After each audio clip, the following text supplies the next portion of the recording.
Good evening. Welcome to our first Think Ahead program, a program created to help adults prepare for their future. We'll begin this evening with Aarp and then Elder Services of Worcester, ESWA, and followed by Shine. Our first presenter from Aarp is Kelly LaFleur, the Senior Program Specialist.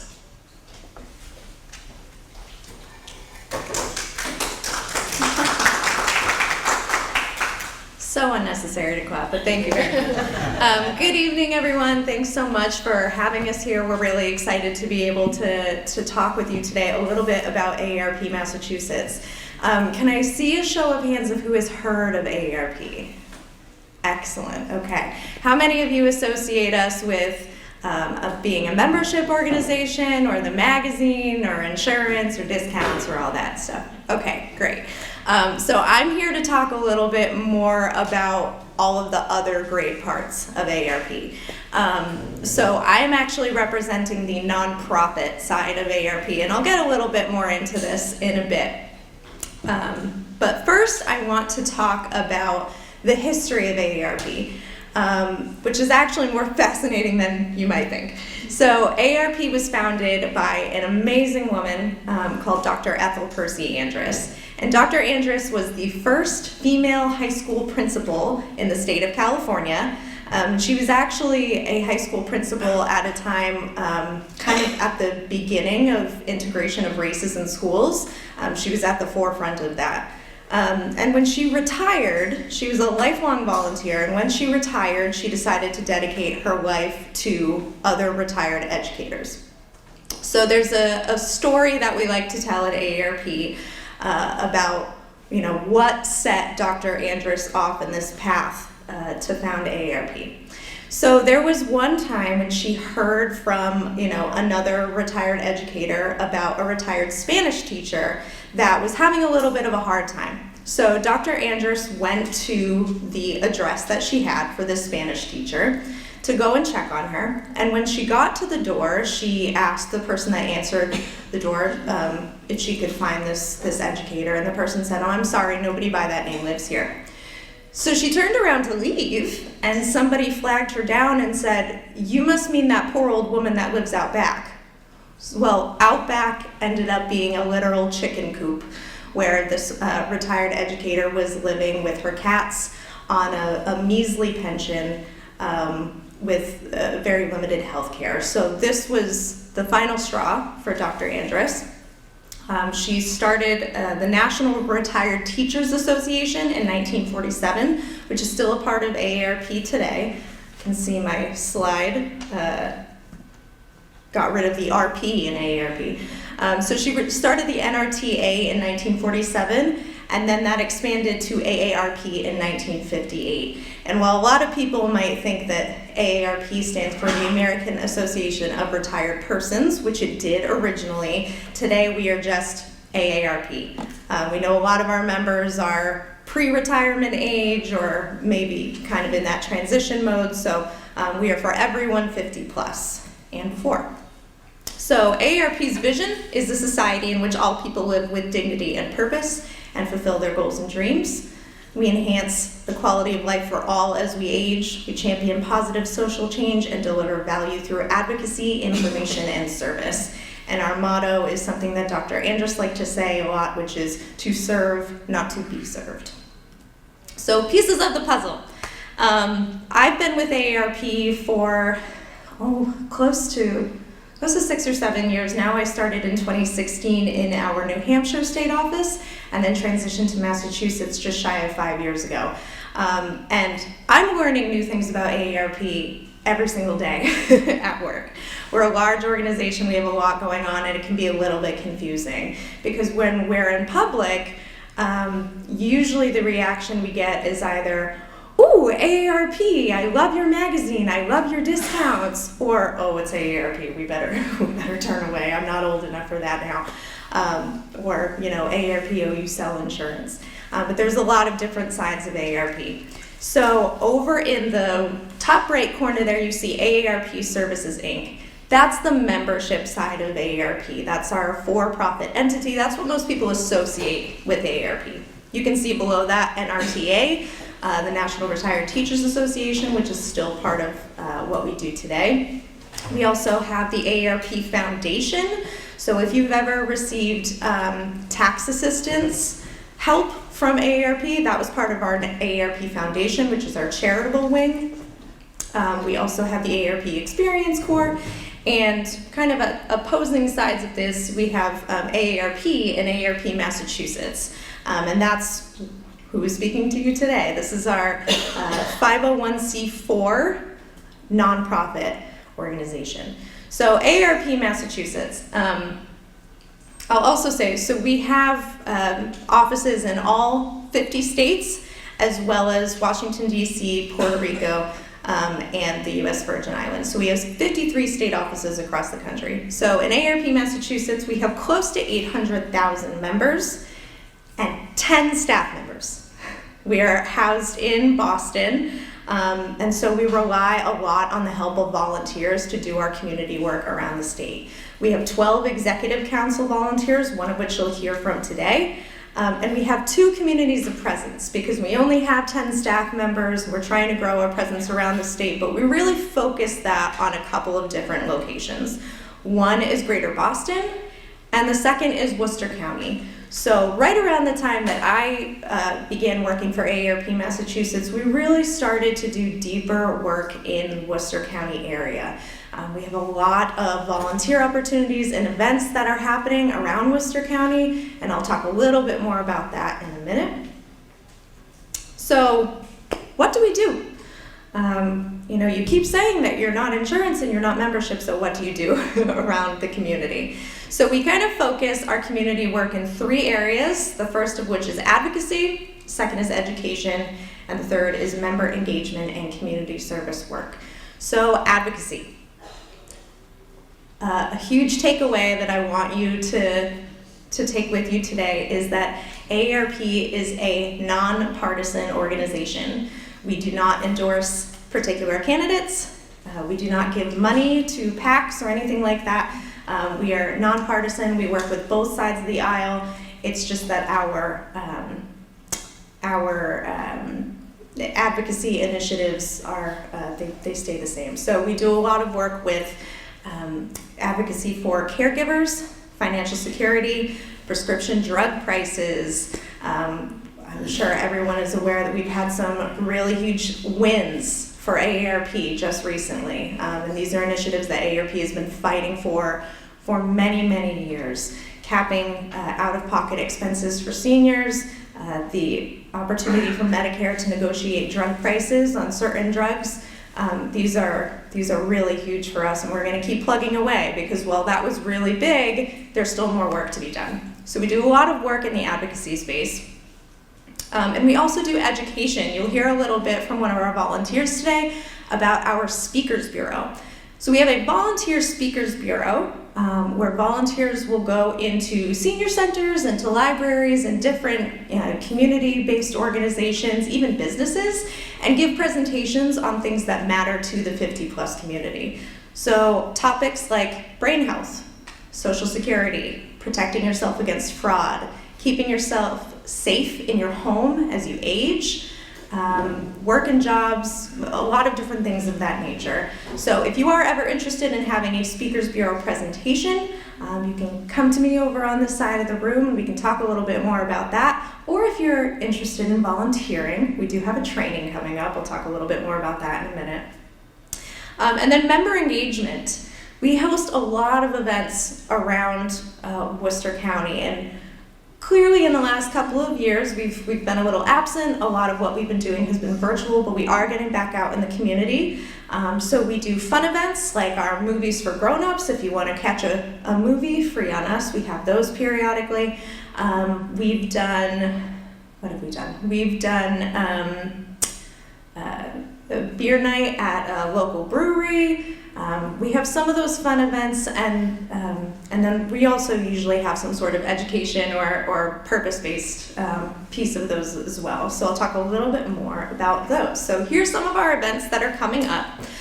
So I do want to say that this slide is printed out. There's copies for everyone over at the table over here, because I did have the registration links for these on there. So if you're interested in coming to one of these upcoming events, I do have the links for you here.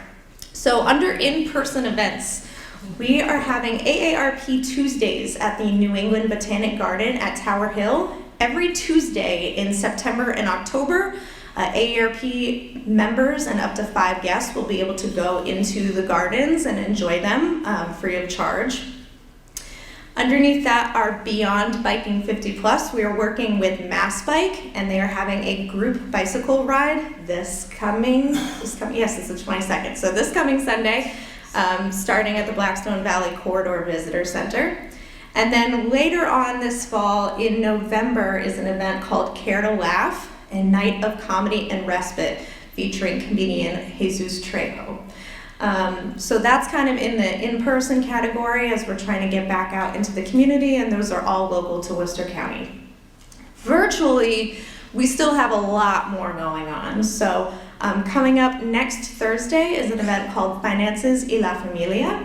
And this is an event that we're trying to reach out to the Hispanic Latino community, but it really has financial information that is great for everyone, regardless of your background. We're also starting a financial resilience series in September and October, and this is a series of virtual events over the course of several days, talking about understanding your Social Security benefits, planning for retirement, and monthly fraud talk. So every month we talk about a different fraud or scam and how you can protect yourself. And then in October and November, we're doing a caregiving series. So we're talking about making sense, CENTS, making sense of caregiving, coming up with a caregiving plan, talking about some universal design features to keep you safe in your home as you age in place, and also a series of mindfulness events. Because we know how difficult the caregiving journey can be, and how important it is to kind of keep that mindfulness. So this is a very small snippet of some of the events that we have going on. Fall is our busiest time of year. September and October, we have so much going on. We have a healthcare series.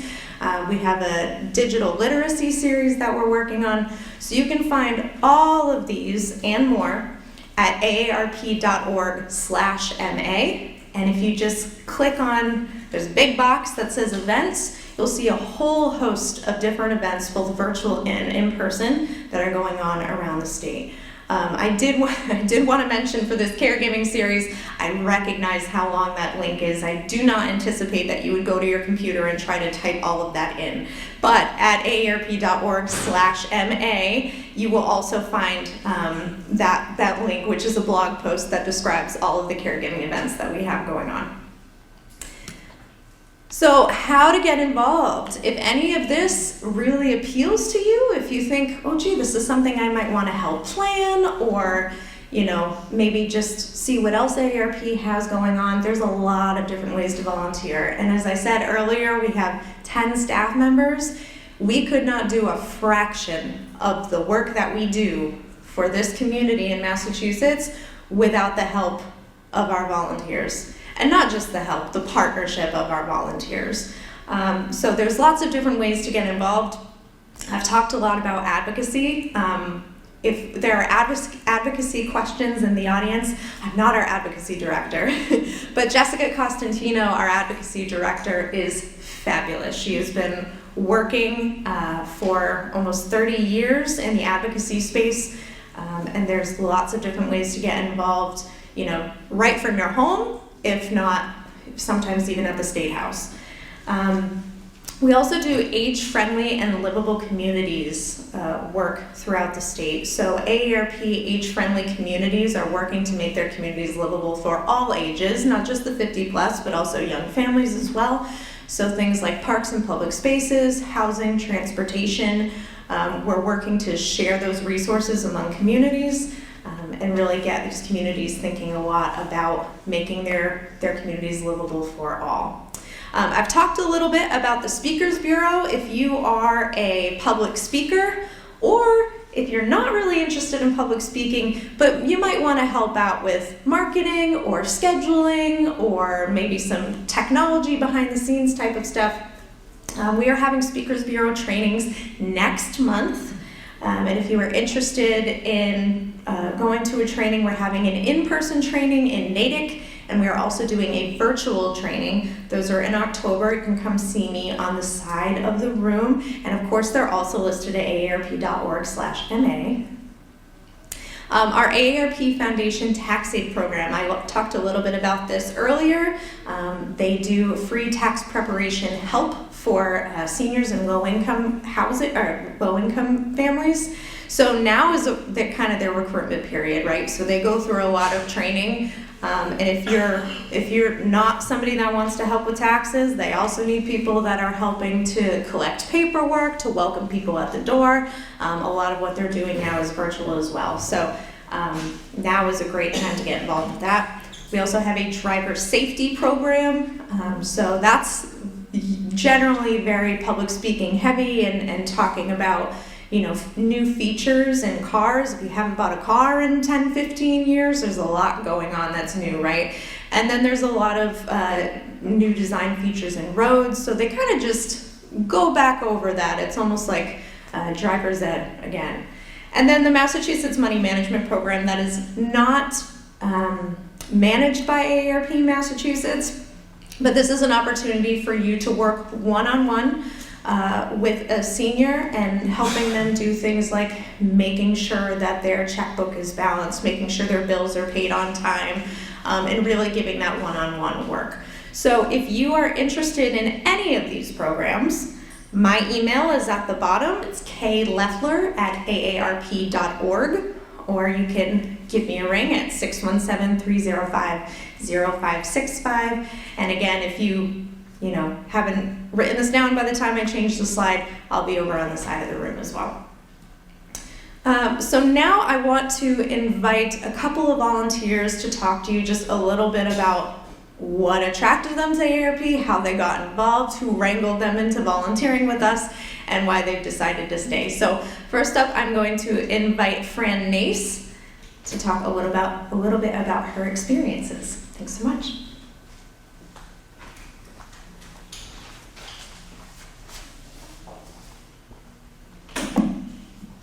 She's taller than me.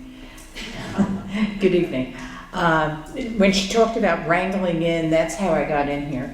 I got wrangled in. A friend of mine said to me, "We're going to a meeting." And I said, "Okay." And we get to this meeting, and she's a nurse, so she was really, really interested in the prescription drug prices, etc. And she says, you speak in front of people. Why don't you go to that Speakers Bureau? And I said, I don't want to do that, But anyway, I wound up doing it, obviously. And that's how I got to AARP. Although I have to tell you, I have actually been a member since I turned 50. So when I actually came to this first meeting, I was 20 years after I had become a member, okay? So, but I just find it so exciting. After my husband died in 2011 and I retired in 2014, and I sat around and saying, okay, what am I going to do now? What's out there for me? Who am I? What am I doing? And so she really did me a big favor by taking me to that AARP meeting, and I could see where I could help out, where I could go out. I am a member of the Speakers Bureau, and I do a program called the 6 Pillars of Brain Health, and I'm working on doing a decluttering program. So there are things, there's information that I can share with you, and that gets me really excited. So what I have to say to you is, if you would like to volunteer, find your passion and join us.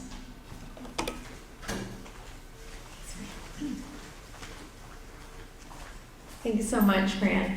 And next I want to invite Carol Harvey, who's one of our Executive Council volunteers, to talk a little bit about what she does as well.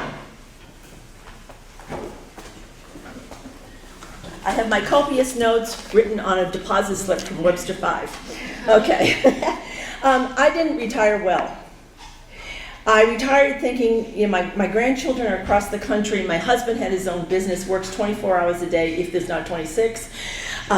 You know, I had no idea what I was going to do. So I started volunteering, not with AARP. I won't name the organizations, but I will tell you they were both total flops. One of them, they had me, here I am, 75 years old, standing on my feet, sorting dirty old clothes. That was really challenging. The second one was a hotline. 18 hours of training I went through. Every time I went to answer the phone, I got one call in 6 months. So I didn't start out with a great volunteer history, but I was reading one of the AARP bulletins, and there was this teeny weeny little thing about an inch high, and it said Massachusetts. I said, well, that's a good place to start. So I read it, and they were looking for Speakers Bureau people. I said, I was a college teacher. I taught for a living. I could do that. I have never once given a presentation.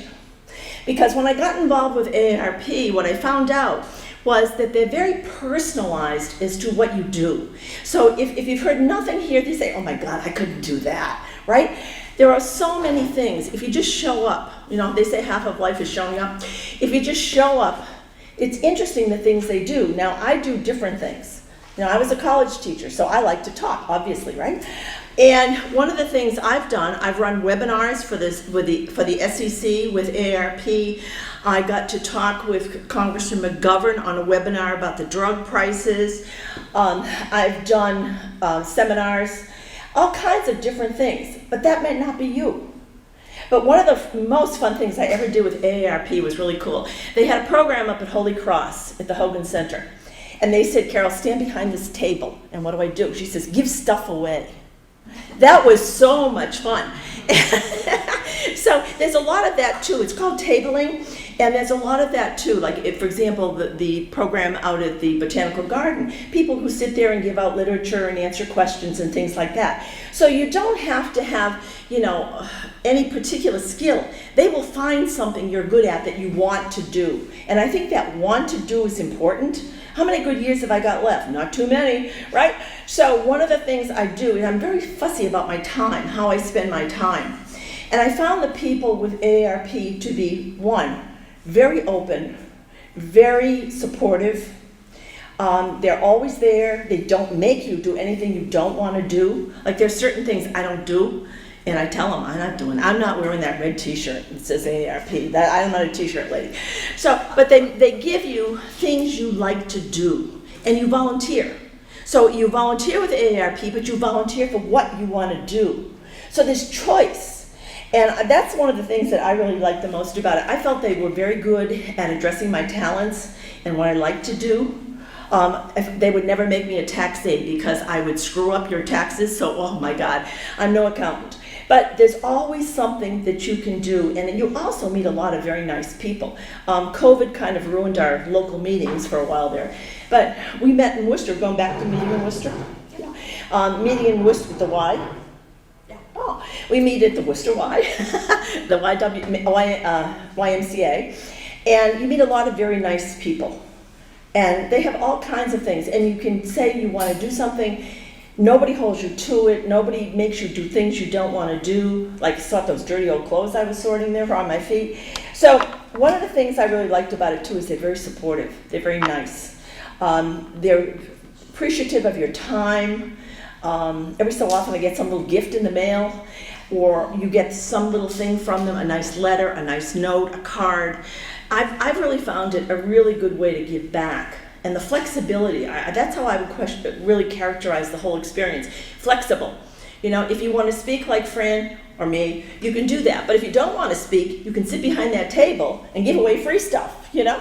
There's all kinds of really cool things that they would let you do. So I would suggest that you try it. I guess my husband has a great saying about, you know, you buy clothes, it says one size fits all. He says one size fits most. And I'm not one of the most, I know that. But one of the things with AARP is you can find your thing. You can find your size, something you might like to do. And that's what's so different about this. Most people don't understand that this is a volunteer group. They're still thinking about the phones and the magazines, you know. And that's not what we do. So, if you've got questions, you want to come up and talk later on, I can't recommend them enough. They're really, really wonderful people to work with. And this is not a paid political announcement. I don't even get mileage for this. So, no, they're really wonderful people to work with. And if they weren't, I would not waste my time. Like I said, I only got so many good years left. Okay? Thank you.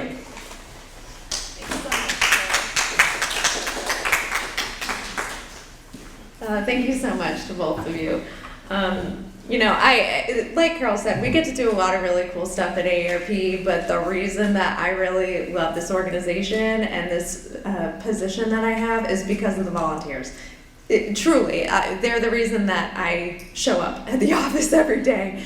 They're just so fabulous and so talented to work with, and we get to be creative with each other and come up with, these great events that we've talked about today. So, even if you don't want to volunteer with us, there's still lots of events and lots of great things that you can interact with us on. You don't have to be an AARP member to volunteer. You don't have to be an AARP member to come to our events. So we would love to see you at some of the upcoming ones.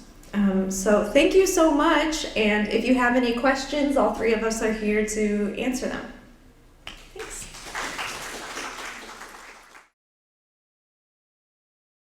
Our next presenter for the Think Ahead event is Elder Services of Worcester. You might see them as ESWA. And our first presenter is Vivian Dumas, Informational Referral Supervisor for ESWA. Thank you, Holly, and thank you for having us here today. And we're very excited to be able to present. Has anyone ever heard of Elder Services of Worcester? Okay, so most people have, which is good. That's good news. We are part of the Aging Service Network of Massachusetts. So I'm going to start by telling you a little bit about the network in general. Okay, there's no place like home. Who can't appreciate that? Well, that's sort of how the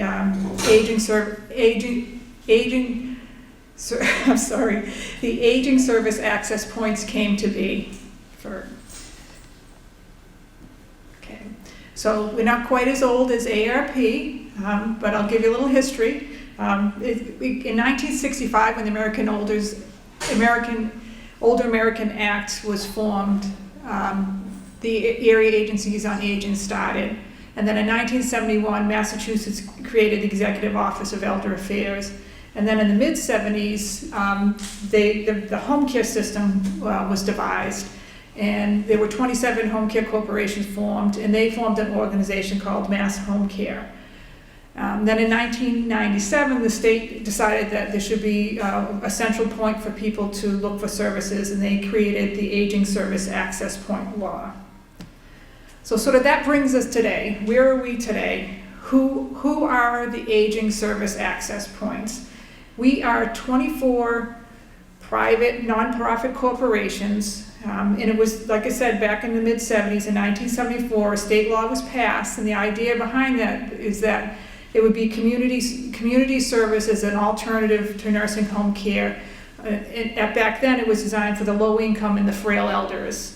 Of course, things have evolved over the last 48 years, and the state has created a single entry point for a lot of home care services and community-based services, but also they broadened who the ASAP network would serve. We serve individuals over the age of 60s, younger individuals with disabilities, and caregivers.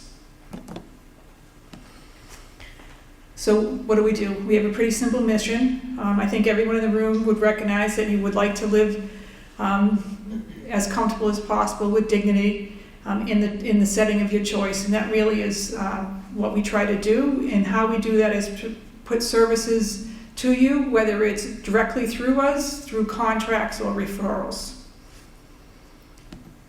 So the ASAP system, or the Aging Service Access Point system, is designed that every town in the Commonwealth is assigned to your local aging service network. Shrewsbury is Elder Services of Worcester. If you live down the Cape, it's Elder Services of Cape Cod and the Island, and so on and so on. Every every community has their local aging service access point. You know, I mentioned that in 1974 it was a law. Well, part of that law says all the local ASAPs have certain responsibilities that they have to do. These are the 4 of those responsibilities that every ASAP needs to do. We have to provide informational referral. We have the state subsidized home care program. We have to provide clinical eligibility for somebody who has Mass Health as their insurance and they need institutional care or community-based care. And we have our Adult Protective Services unit as well. So in addition to those 4 core services that I mentioned, your local ASAP could have any of the services listed here. I'm not going to read them off to you, there's so many there. But these are different services and programs that you might find with different services across the Commonwealth. Elder Services Worcester does not have all these programs, but we have many of them. And I'll give you just a moment to look through those.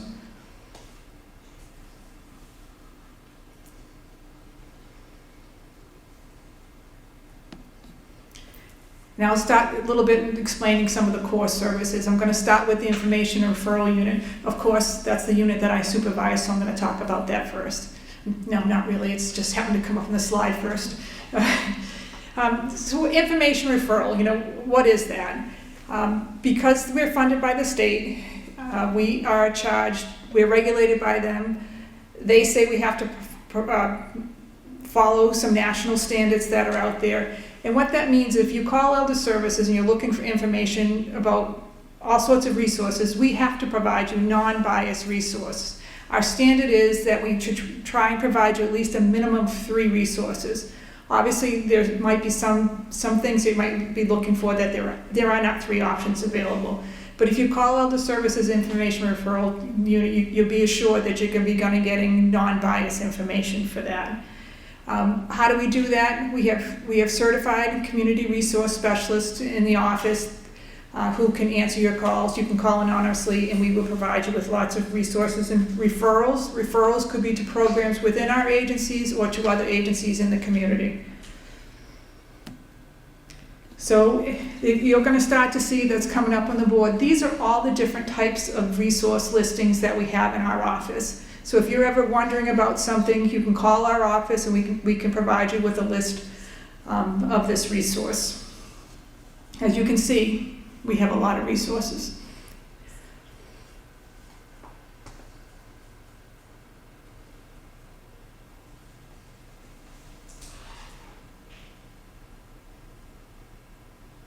Okay, that's it. Elder Services is a part of what we call an Aging and Disability Resource Consortium. What that means is that your local aging service access point will partner with the Independent Living Center in your area. An Independent Living Center is the organization who is the disability experts in our area. For Worcester, it is Center for Living and Work, and they cover the whole county. So Elder Services of Worcester is partnered with Center for Living and Working, and the idea behind this is that there be no wrong door for services. So if you have a disability, regardless of your age, if you're a young adult or if you're 90 and you have a disability, if you called your local aging service access point or you called your local independent living center, you should get the information that you need regardless of who you call. The idea is you're not going to call the wrong agency. So as part of the Information Referral Unit, we have what we call options counselors. Options counselors also will be found at all of the aging service access points. This is probably one of the best kept secrets out there. The options counselors is a free resource that they will research information and resources for you and provide it to you so you can make an informed decision. It could be about long-term care services, it could be about housing, public benefits, all sorts of things. We have four staff in our office and they're all very, very, very knowledgeable. So if you have any questions about something, you could call. And there's no income guidelines to this. They can connect you with resources and support services and help you with public benefits. I know when I turn 60, I'm going to ask for an option counselor. Another fantastic program is the Massachusetts Family Caregiver Support Program. It's just that. We have a caregiver specialist who provides one-on-one counseling. She provides information, educational programs. We have a support group for grandparents raising grandchildren. And we do have limited scholarship dollars for respite for family caregivers for that. And I'm going to pause here and I'm going to pass it on to Becky Nato.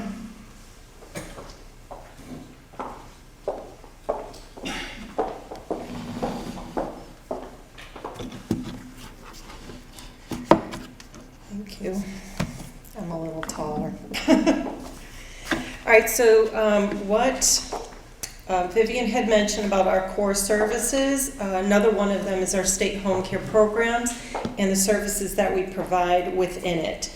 So the state home care program is a funded program designed to promote independent, as you can read along here, life at home for frail elders, preventing and postponing the need for institutional care, which Vivian had mentioned is part of our mission.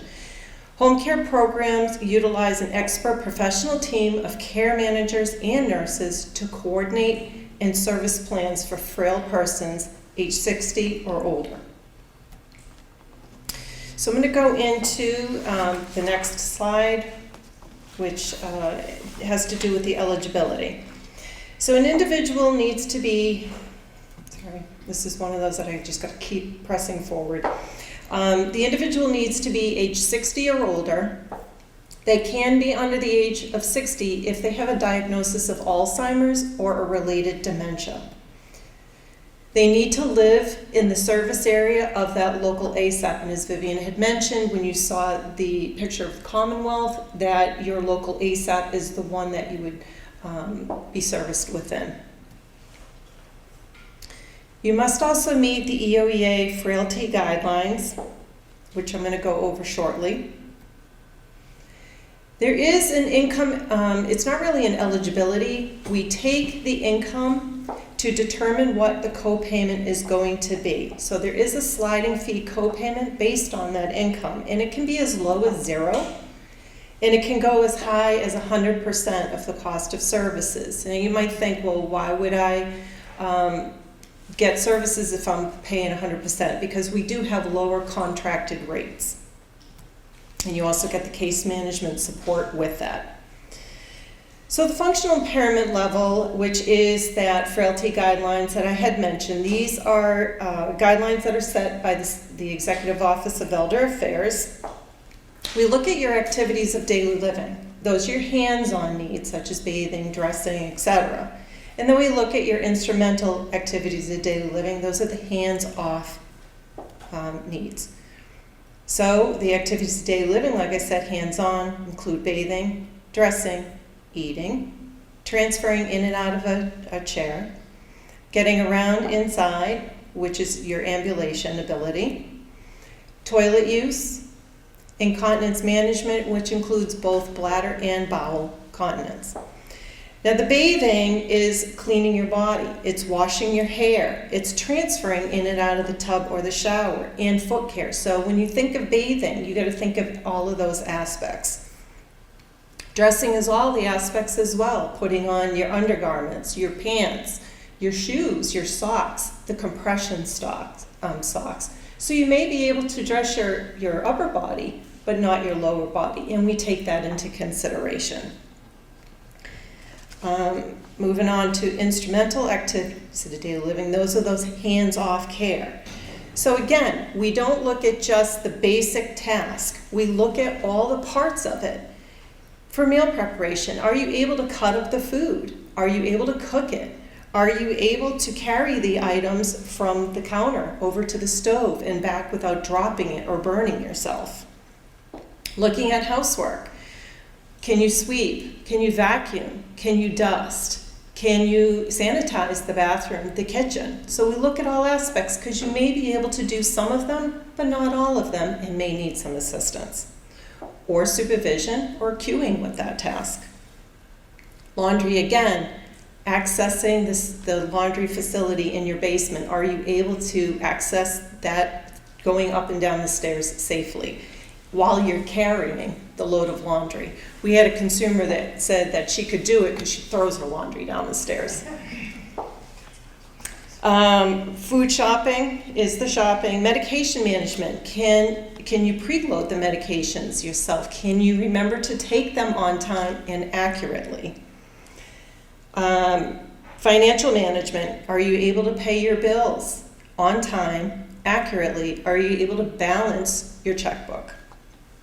Transportation can be seasonal, can be weather related. So you may feel comfortable driving in sunny, dry weather 5 minutes down the road, but if your doctor is across the city, or if you're coming from Shrewsbury into Worcester, are you able to navigate all that traffic as well as the distance? So the application process. The Information and Referral Department, which Vivian is the supervisor of, takes those incoming calls for a referral for the elder.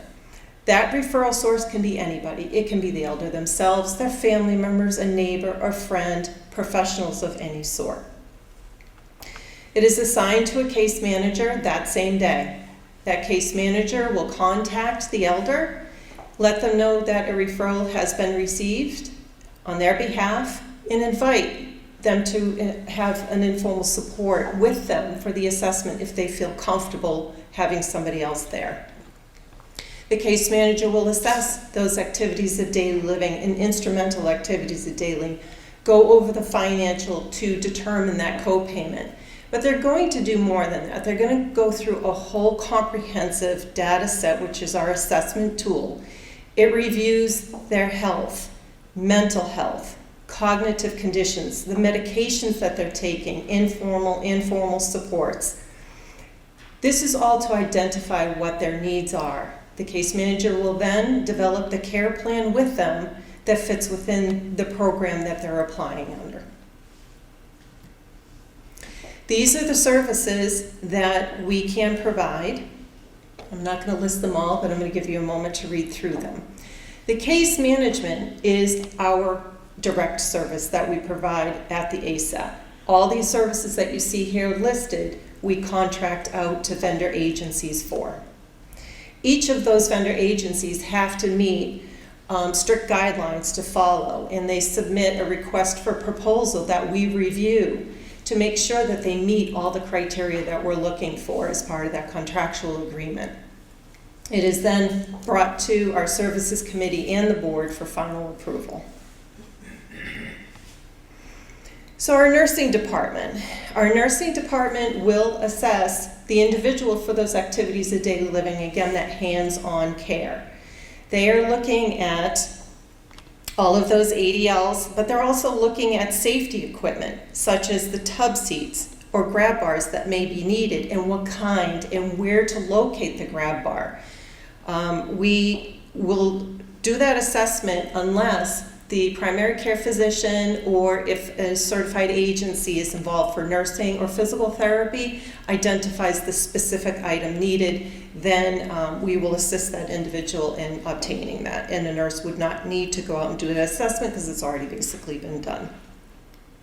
We will also have our nurses assess in case we need to provide a nurse that isn't covered by insurance for whatever reason. Do we need to now have one of our contracted vendors provide a nurse for medication preload assistance? We can also assist with physical therapy that is also not covered by insurance. Most of the time it is, but every once in a while we will see that physical therapy is unmet. Our nurses also act as an agent for Medicaid, where they need to assess an individual for mass health payment for these 4 items. Nursing home placement, which could be under short-term placement or long-term placement. Attending an adult day health center. A frail elder waiver, which I'm going to go over a little more momentarily. And one that you may not have heard of is the Family Assistance Expansion. This started in November of 2021. where the state identified that people that are receiving mass health family assistance type have limited coverage.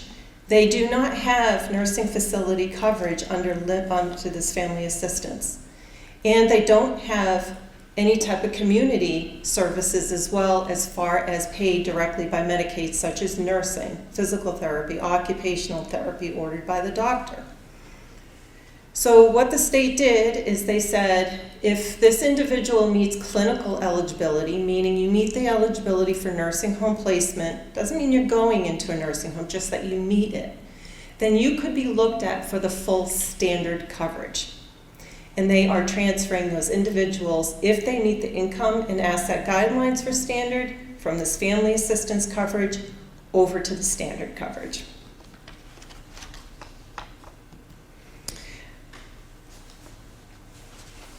Okay, the frail elder waiver. I put this in here because title for tonight is Think Ahead. So when we think ahead, we also want to think about other ways that you can access programs and services as well as health coverage. Medicaid is the federal term for the health insurance for people that are unable to afford the health insurance on their own or in some other means. State of Massachusetts calls that Medicaid Mass Health. So each state is able to name that Medicaid a different terminology. So when you hear Medicaid and you hear Mass Health, it really means the same thing. In order to be eligible for a frail elder waiver, you need to meet the guidelines that are listed here. But to be directly eligible for standard Mass Health, that's your full Mass Health coverage, under the age of 65, it's 133% of what's called the federal poverty level. That's only $1,507 per month. And you have to have a disability that's determined by your doctor. Over the age of 65, it's even less. It's 100% federal poverty level at $1,133 a month. A lot of people have income that's higher than that, but they have very low assets, and they need that Mass Health coverage. They need it also, not just for health care, but to access the services and programs to meet their needs. How can they be eligible? By meeting these guidelines under the frail elder waiver. You need to be age 60 or older. You need to be eligible and enrolled for the ASAP home care program, which I already went over the eligibility criteria. You need to meet a 300% federal poverty income limit, which is actually $2,523 for this calendar year 2022. So you can see that the income limit is a lot higher. You still do need to meet the asset limit of $2,000. Your home in one car in your name does not count as part of the asset limit. You need to meet the clinical eligibility, which I already explained when I was mentioning the family assistance expansion. And you need to receive at least one waiver service, which the slide that we had all the services that we can provide, most all of them suffice that. You can also be married, and you can have your spouse's income and assets disregarded or waived and be looked at as a single person with that amount of income and assets. You can legally transfer the assets, if you have more than $2,000, out of your name and into your spouse's name. Your spouse is able to actually keep $137,400 in assets. Again, your house and one car does not count as part of those assets. What I do advise, though, before you apply, is read the Senior Affordable Care Act, which is also called the SACA, the Mass Health Application Booklet. It covers a lot of information that you should be aware of, including the estate recovery.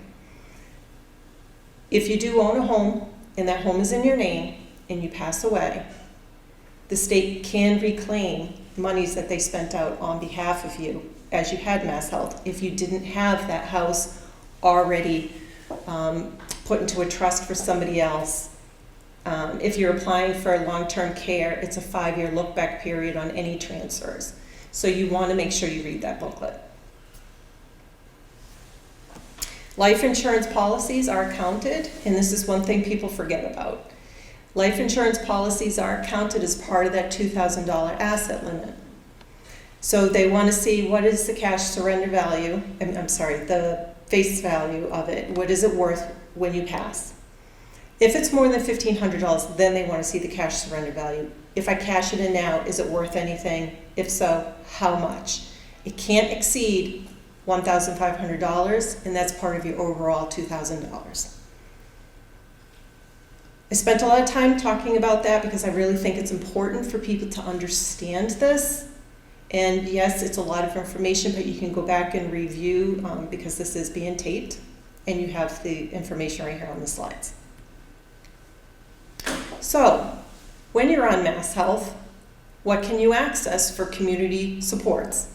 You may be eligible for one of the 5 programs that are noted here, but if you're able to get onto that frail elder waiver under our home care program, we have a program called Community Choices, which is able to provide far more than under even our state home care program. Because you've met that frailty guidelines, you are now on Mass Health, and we get full reimbursement from the state for what we're providing you. We will look at your needs and we will try to meet them. When I say try to meet them, as we all know, there is a workforce shortage and it is subject to availability of services. So we have a lot of contracts with a lot of agencies and we will try to meet those needs. So the PCA program, which is Personal Care Attendant, the Senior Care Options Program, One Care, Group Adult Family Care, and Adult Family Care, also known as Adult Foster Care, are 5 Mass Health-based programs that you could access services through. You can actually get on the frail elder waiver and get access to Mass Health and enroll in the PCA, the SCO, or the Adult Family Care if you meet those program criteria. So the Personal Care Attendant Program, what is it? Our agency, as Vivian had noted on one of the slides, that we may have certain programs within what each of the ASAPs cover. PCA is one of the programs that our ASAP does have. The Personal Care Attendant Program is where individuals with disabilities who receive that standard Mass Health or that actually could have common health Mass Health. They have control over their own personal care needs by hiring who they want. It's their assistant, it's their employee. They become an employer and they hire their employee. You can be any age to be enrolled in this program, but your assistant must be age 18 or older and your spouse cannot be that paid PCA. You will have an assessment completed by the functional skills trainer, a nurse, OT isn't listed here, but an occupational therapist as well, and your doctor has to sign off on it. You need to have 2 daily activities of living that you need assistance with to qualify. And if you're unable to manage your own finances, you need to name a surrogate, somebody to manage that fiscal part of that employer-employee contract. That is an unpaid position, so if you need assistance and you are married, your spouse could actually be the surrogate, just not the paid worker. It is possible that you could join 2 programs in some situations. So under the Personal Care Attendant Program, you could also be enrolled in home care. You may need respite on top of what the Personal Care Attendant Program can cover. As long as the services are not duplicative, you could potentially access both. The Senior Care Options Program and the One Care. They're both insurance programs, and our ASAP does have both of them. They coordinate and deliver all Medicare and Medicaid covered benefits. It is a team approach of care, including the consumer, the enrollee, their family, their medical providers, and community agencies. You contract with the ASAPs to provide the community services through social workers, which we call geriatric service support coordinators. So for the senior care options eligibility, you need to be age 65 or older. You have to be on standard Mass Health. You can apply for Mass Health through that frail elder waiver with that higher income and join a SCO. You can also be under that family assistance expansion where you had that coverage, you meet the clinical eligibility, now you're on standard, you can join a SCO. If Medicare Beneficiary, then you have to have both Parts A and B as part of your Medicare. And the primary care physician that you have must be in network, and if not, you would need to transfer over to a primary care that is in their network. One Care is for ages 21 to 64. You need to have standard or common health, Medicare A and B, and qualify for Medicare D, and cannot have additional private health insurance. This one, you cannot be enrolled in a frail elder waiver. Okay, so moving over to another service that our agency provides, which is our nutrition program. And our director of nutrition actually gave me what he would like presented, so I'm going to review that. So the nutrition department, more commonly known as Meals on Wheels program, delivers nutritious meals in a variety of meal types to approximately 180 seniors in Shrewsbury every month. In the 1 year period from July 1st of 21 to June 30th of 22, we home delivered 33,415 meals to seniors in Shrewsbury and served an additional 2,924 meals at this congregate dining site here at the senior center. Besides the city of Worcester, Shrewsbury is actually the largest town in which we provide services to. Meal types we offer for home delivery include hot meals. We operate on a 10-week cycle as there is approximately 50 meals that have been approved by the Executive Office of Elder Affairs to ensure that we maintain a healthy and nutritional value for calories and sodium. There is also a diabetic modified hot meal. The only difference between the diabetic friendly desserts that are offered, milk is also offered with these meals. We have several varieties of frozen meals to include the regular meals that come in 2-packs and 5-packs, vegetarian, cardiac, renal, pureed, and soft for consumers with chewing or swallowing issues. Cold supper meals are generally a sandwich and sides along with that carton of milk. So the Shrewsbury Senior Center also offers congregate dining in addition to the Meals on Wheels. Our wonderful dining site manager, Beth Murray, over here in pink, will make you feel very comfortable and ensure that you have a positive dining experience. The nutrition department also offers nutrition counseling from our dietitian. And if consumers have any questions, they can always reach Nicole. And it's at the numbers that you're going to see at the end.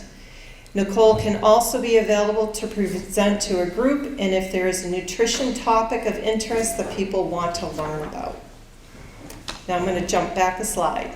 The eligibility for the meals. You have to be age 60 or older, homebound, unable to prepare your own meal. And in September of 22, just this month, we now are actually offering Vietnamese and Latino meals. Right now it is only for the city of Worcester residents, but potentially could expand down the road. We haven't gotten any information on that, but just so you know, if anybody lives in Worcester that is watching this, Vietnamese and Latino meals are available. And then the dining centers offer 60 years and older hot nutritious meal that I had already mentioned. The suggested donation is $2.50 per meal. Again, it's a suggested donation. You don't have to donate. And for the kosher meals, the suggested donation is $3.50. Transportation is available to the congregate dining sites. You just need to call your council on aging.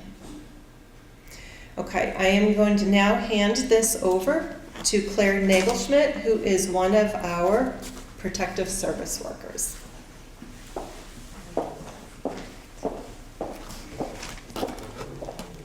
I'm the last speaker for Elder Services, sorry. Skipping Sean. So, I'm already up here. So my role at Elder Services of Worcester is to investigate elder abuse. So some of the things I'm going to say are obviously about elder abuse, and all my family and friends are always telling me that my job is just so sad. And so we see some terrible things, but we get involved and provide a positive intervention. So keep that in mind, because that's my last slide. So the definition of elder abuse is the act or omission resulting in serious physical or emotional injury of an elder, and this also includes financial exploitation. Types of elder abuse include self-neglect, caregiver neglect, physical abuse, emotional abuse, sexual abuse, and financial exploitation. And I'm going to talk about them out of order. So physical abuse is unwarranted physical contact. So this could be unsafe transfers, any physical touch that's unwarranted. It can be somebody standing in a doorway blocking an elder from exiting a room.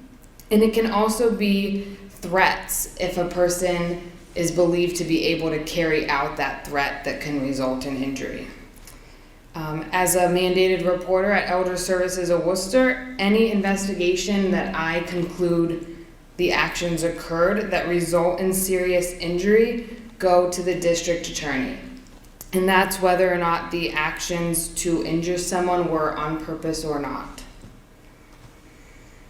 Emotional abuse can include yelling and name-calling. And in situations where we're investigating emotional abuse, we always consider the family dynamic, and we also have to prove that an elder is emotionally impacted by the abuse. So if it is typical of a mother and daughter to yell and swear and name-call at each other, and the elder doesn't report to us that that bothers her, and we don't hear from anyone else that there's any reason to believe it's impacted her, that wouldn't be something that we would become involved for. Sexual abuse is anything from unwarranted touching to rape, and this can also include being forced to watch or listen to sex acts or pornography. This can also include inappropriate bathing. So if a family member or friend is your worker who's bathing you, and anything inappropriate is going on during the act of bathing, that's something that we would investigate. Any case that's substantiated or where we prove abuse involving sexual abuse of any kind is automatically reported to the district attorney. Financial exploitation can include a lot of things. It can be stolen or misappropriated cash, checks, credit, loans, changing of information and trust, misappropriation of assets. And for this, we look at if it's a significant loss to the older adult, or if it's of a significant gain to the person that's taking the money to determine if that's occurring. And anything over the amount of $250 is automatically submitted to the district attorney.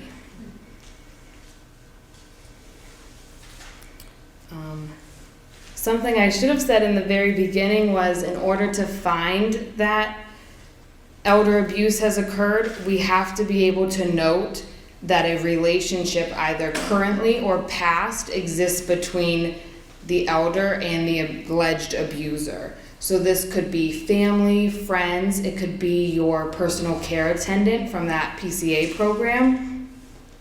But for financial exploitation, a scam where a person meets only on the internet and doesn't really know who the person is, we wouldn't be able to open that for financial exploitation.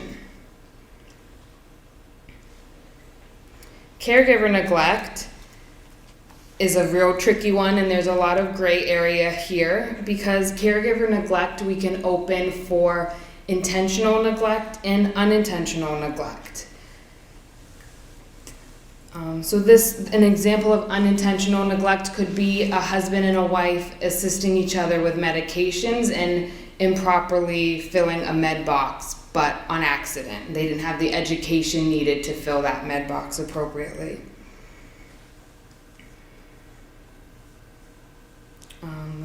Any investigation where we find that an elder has been injured or died as a result of caregiver neglect immediately goes to the district attorney. Well, we have 48 hours to send it in, but it's pretty immediate. There's also self-neglect. So self-neglect is when an older adult doesn't meet some of their own critical needs. And this, again, can be intentional, missing doctor's appointments, or unintentional, not being able to meet their needs because they might need some of our supports. So that could be medical needs, housing needs, financial needs, safety needs like driving, wandering, falling, and an inability to manage finances. This is where we would see scams investigated. So if someone falls for a scam and they lose a lot of money, now they can't pay for their rent, we would open that for self-neglect and be involved to help them. I'll share some statistics related to our area that we serve. For protective services, we actually serve a little more towns than Elder Services of Worcester does for home care. We have 27 towns in our service area, and of the 27 towns that we serve, Shrewsbury, for our last year's fiscal year, the town of Shrewsbury submitted the most elder at risk or elder abuse reports to us, third to the city of Marlborough and the city of Worcester. So, and I'm realizing I'm not adjusting my slides. Here we go. So, a mandated reporter, you might have heard the phrase before. These are people that are required by law to submit a report of elder abuse if they have any reason to believe, even if it's just a feeling, that a person over the age of 60 is being abused or neglected or is neglecting themselves. So we get many of our reports from mandated reporters. But we also see reports coming in from banks, family members, neighbors, friends.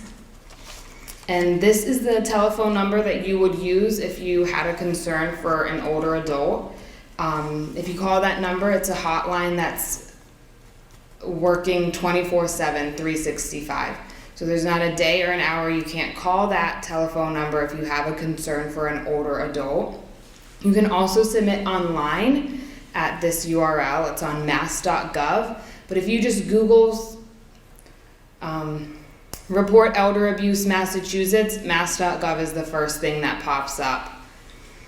I would encourage people to type your responses somewhere else, refresh the mass.gov page and type everything in if you choose to submit online, because the page loves to time out only after you've written all your responses. So I'll explain what happens once we get the report. So if you call this number, it goes to a central intake office, and then they send the report to each ASAP, or that cluster on the map that we saw. And the supervisor at Elder Services of Worcester reviews that report to determine if we're going to become involved and investigate, or if there's not a risk and we're not going to investigate at this time. They also will determine whether or not the report goes to a protective service worker or our crisis intervention worker. And the reports that go to Lisa, our crisis intervention worker, are more the ones that are an elevated risk due to a mental health crisis. So when the supervisor reviews the report, they also determine the response time that we have to respond. So if it's screened in with a routine response, we have 5 days to run out and see the elder and assess the situation. If it's screened in as a rapid, the state gives us 72 hours to respond, but Elder Services of Worcester requires we respond in 48 hours. If an emergency report is screened in, the state gives us 24 hours to respond, but we at Elder Services of Worcester respond immediately to emergency reports. So that either means we go out, or we place a call to a hospital, or we place a 911 call. Our investigation period lasts for 30 days, and in that time, we call the reporter, unless they're anonymous. We go out to see the elder. We assess their decisional capacity, which is their mental wherewithal. Do they understand the situation that we received a report on? Are they aware of the risks associated with what could be going on? Or are they a person with dementia who can't report to us anything about the situation? That would be a person without capacity. And then we contact anybody that might be involved in the case, people that they give us permission to speak with, people that might have additional information, doctors, banks. And when we make a decision on the case after that 30 days, we decide if we're going to open the case and remain involved, or if we didn't prove that the abuse was going on. And we require 51% of proof to open a case. So if we open them, we stay involved for a period of 4 months, and we attempt to alleviate the risk that's going on. So we might refer to any of the programs that you learned about tonight. We might seek court intervention for immediate safety concerns like filing for restraining orders or protective orders to freeze bank accounts that are being accessed without an elder's permission. And if a person refuses us when we go and say, hey, we kind of have enough information to prove that you're being abused, would you like to be open with protective services, they can tell us no. So these are cases that wouldn't be open for 4 months, because if we assess that a person understands the risk of the situation and they refuse us, we keep them open for 30 days. And that is because if we assess that they understand the situation and there's not a physician or a nurse telling us that they disagree with our assessment, every elder that we are involved with has dignity, has self-determination, and they have the right to refuse us. They have the right to choose to fail and to refuse our interventions. So in those cases, we close them after 30 days. We again call them, offer all the supports or interventions that would alleviate the risk that they're facing, and we cross our fingers that they accept it or accept the next time we get a report. So in addition to the services that have been spoken on already, one that we refer to a lot for protective services is money management. And that's because we substantiate lots of cases for financial exploitation or for scams, inability to manage your own finances. So we often refer to bill payer, and those are volunteers that go out and help older adults manage their finances. I've had consumers receiving help with that because their vision is low and they can't see to make out the checkbook. I've had consumers receiving help with that so that they have an extra set of eyes to review bank statements and tell them if something's missing or how to manage their money better. We also have rep payee, which is essentially when Elder Services of Worcester becomes the manager of your finances. If you receive Social Security, that comes to Elder Services. They pay all your necessary critical bills and they return to the elder the balance. And that is a huge support to somebody whose monies are being taken or who is being financially exploited.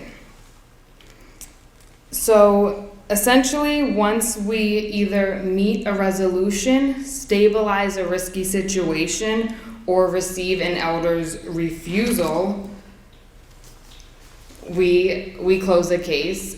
We frequently have cases that are reopened. Sometimes we see an elder for different reasons.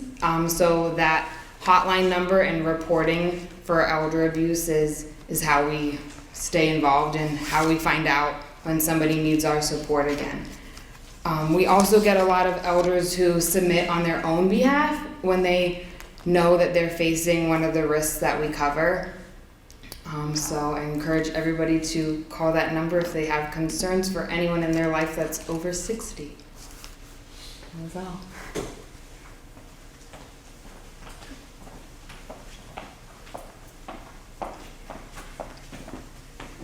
Okay, just have a couple more slides. We have a couple more programs just to tell you about. There is the LGBT Elder Network, which does educational program support, resources and social opportunities for LGBT elders and LGBT caregivers. With that, there is a congregate meal site where we meet. They meet for a lunchtime meal and also an evening meal for that.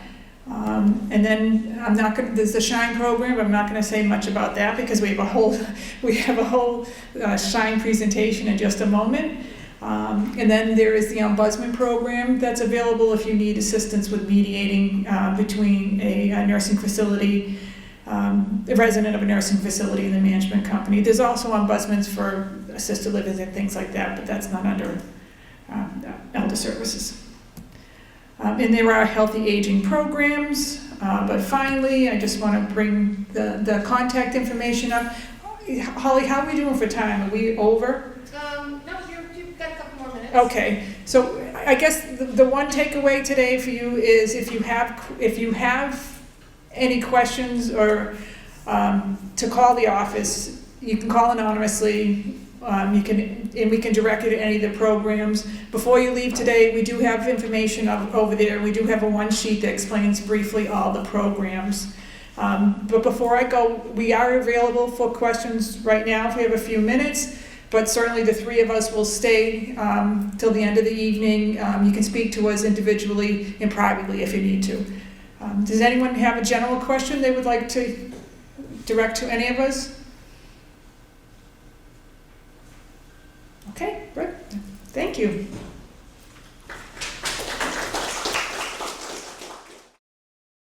First, I'd like to thank Holly and the Shrewsbury Senior Center for hosting the event this evening.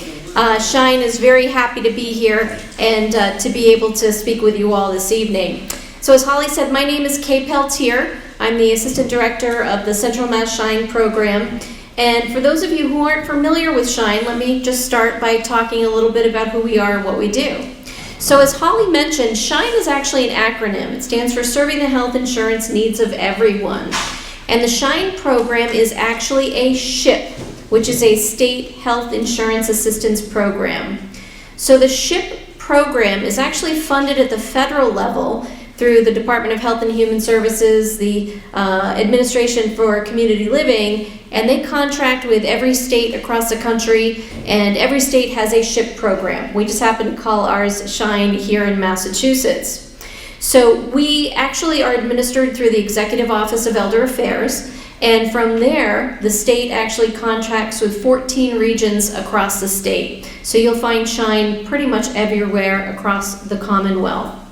So among those 14 regions, we're very fortunate. We have nearly 700 counselors who assist people with Medicare education, questions, and issues.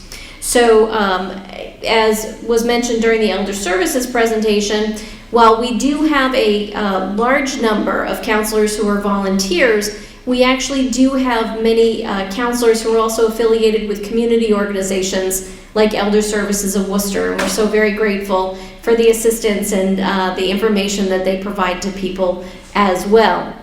So to become a Shine counselor, there's actually very extensive training that goes on. Typically it takes 2 to 3 months, and beyond the training, there's a certification process, and then of course there's always ongoing education and annual recertification. So we're very, very proud, and we work really hard to make sure that our counselors are very up to date on what's happening with Medicare and changes as they come up. And as you might imagine, if you're at all familiar with Medicare, it's a deep subject matter, that is absolutely for sure. So once our volunteers and other counselors go through training, there's a period of mentoring. And actually here at the Shrewsbury Senior Center, we have 2 counselors available. And one is one of our longer term volunteers, and then we have a newer counselor that's available here in Shrewsbury as well. So it's nice that we have 2 people here to meet your needs. But the most important thing that I want to say is, if you're having issues or if you have questions about Medicare, I want to make sure that you don't forget about Shine, but please also refer people. So if you're speaking with family or friends and they mention something about issues they're having or questions that they have about Medicare, please keep us in mind and make sure that you know where to direct them to. And I just want to mention that if you're looking for a Shine counselor, the very first thing that I would tell you is contact the Shrewsbury Senior Center. As I mentioned, we've got 2 counselors who are available here. If you're looking to make an appointment, just call, and the Senior Center will try to make sure that you're connected with an appointment. If you are short on time, if you need an answer right away on a particular issue, the other thing that I'll mention is you can always call the regional office in Milford. We are always happy to help people by phone. We do a lot of counseling that way. And, there was a lot of things that weren't so great about COVID, but one of the things that I will say, one of the pluses, if you will, about COVID, is it opened up new opportunities for us to interact with people. So we're doing a lot more with video conferencing. We're happy to speak with people via Zoom, FaceTime. I've even used a Facebook video chat to talk with people as well. So we've got a lot of ways that we can connect with people. And then, of course, we have always gotten information to people through U.S. mail and email. So if there's forms or information that we can send out, we're happy to get that out to people as well. So don't hesitate to contact the Senior Center or to call us directly in Milford. As I said, if you need a quick answer, we've got counselors available. I do also want to mention our website. Our website is a great resource. We have a lot of forms and information, and so if you're looking to find us, I'm going to direct you to shinema.org. And you're going to find information about Medicare, about Mass Health, which was mentioned earlier is Medicaid here in Massachusetts. There's a great deal of information about assistance programs. So for people who are concerned about the cost of their medical and their prescription services, we have information right on our website which you can peruse before you meet with a Shine counselor if you'd like to. I do also want to mention a program that we've started over the last 18 months or so. We do a presentation every week called the Medicare 101 Introduction to Medicare. And so this is a program that's been developed for people who are turning 65, who will be going on Medicare, or people who are over the age of 65 who may have delayed picking up Medicare because they've been working and had employer group health plan coverage. So we're willing and able to take anybody who's going to be new to Medicare and explain the enrollment process and what you need to be thinking about as far as Medicare itself and what it covers, the costs associated with Medicare, and then additional coverage options. And that's where I find people need the most assistance. In addition to Medicare Parts A and B that you get from the federal government, you're probably also going to want to consider picking up some additional coverage as well to help with both the medical and the prescription or Medicare Part D side of things. So when we're assisting people who are new to Medicare, again, whether they're turning 65 or they're over the age of 65, but they've had employer group health plan coverage. And I should also mention, we also assist people who are under the age of 65 who may qualify for Medicare based upon disability. So we're going to explain kind of how all of this works. So we start with the enrollment process. And for people who are new to Medicare, you're going to sign up for Medicare through one of 3 enrollment period opportunities. So we see some people who enroll in Medicare during their initial enrollment period, or IEP, and that's a 7-month window around the month in which you turn 65. That's your first opportunity to sign up for Medicare if you're aging into Medicare. For people who don't sign up for Medicare when they turn 65, and again, that's typically people who continue to have employer group coverage, either through their own employer or through a spouse's employer, for those folks, they're going to take advantage of what's known as a special enrollment period, or SEP. And there are several SEPs, but probably the most commonly used SEP would again be somebody who has been covered by employer group coverage and elected to delay Medicare. Now, there's a third option, but I always tell people when I'm doing the Medicare 101 presentations, I hope nobody takes advantage of the third option, which is the general enrollment period. The general enrollment period with Medicare is available to people who didn't sign up for Medicare when they turned 65. They didn't use their initial enrollment period. And these are people who don't have a special enrollment period available to them. So the reason why I say, geez, I hope nobody here has to use the GEP or the general enrollment period, the reason I say that is the general enrollment period occurs every year from January 1st through March 31st. So it's just the first quarter of each year.